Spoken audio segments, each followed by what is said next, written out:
5월 2일 월요일 아침 말씀 묵상 큐티를 합니다. 유대인들이 기대하는 메시아는 세상의 왕처럼 임하여 군림하는 것입니다. 그러나 하나님이 보내시는 메시아 그리스도 구원자는 낮아진 겸손한 왕으로 오시는 것입니다. 메시아가 세상의 왕처럼 올 것으로 생각하는 것은 자기들의 죄를 알지 못하기에 이러한 왕이 오기를 기다린 것입니다. 그러므로 제자들도 이러한 사실을 처음에는 몰랐습니다. 스가랴 9장 9절에 이러한 주님이 오시리라는 예언이 있음에도 불구하고 제자들도 몰랐던 것입니다. 그런데 나중에 주님의 영을 받고 나서야 알게 된 것입니다. 지금도 주님은 어떤 모습으로 증거되느냐 하면 어린 나귀를 타고 계시는 분으로 십자가를 지시는 분으로 증거되는 것입니다.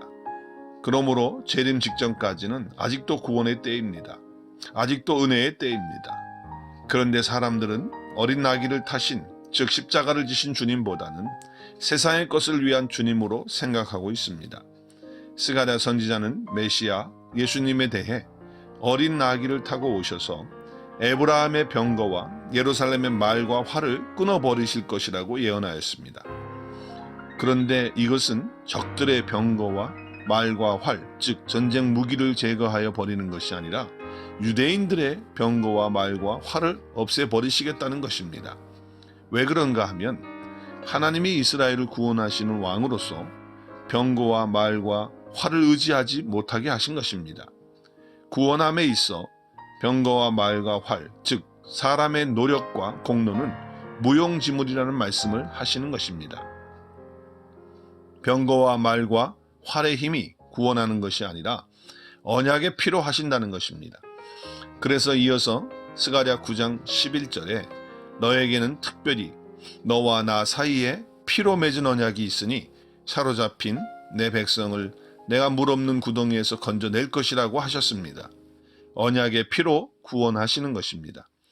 예수님을 믿는 것이 이 세상에서 눈에 보이는 것들을 구하는 것이라면 언약의 피로 구원하실 이유가 없습니다. 병거와 말과 활을 가득히 많이 주시면 됩니다. 요즘 말로 돈 많이 주고 힘 주고 권세 주면 됩니다.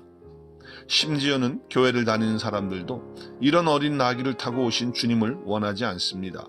주님은 어린 나귀를 타고 오셔서 병거와 말과 활을 끊으시려고 오셨는데 사람들은 제발 병거와 말과 활을 더 달라고 합니다.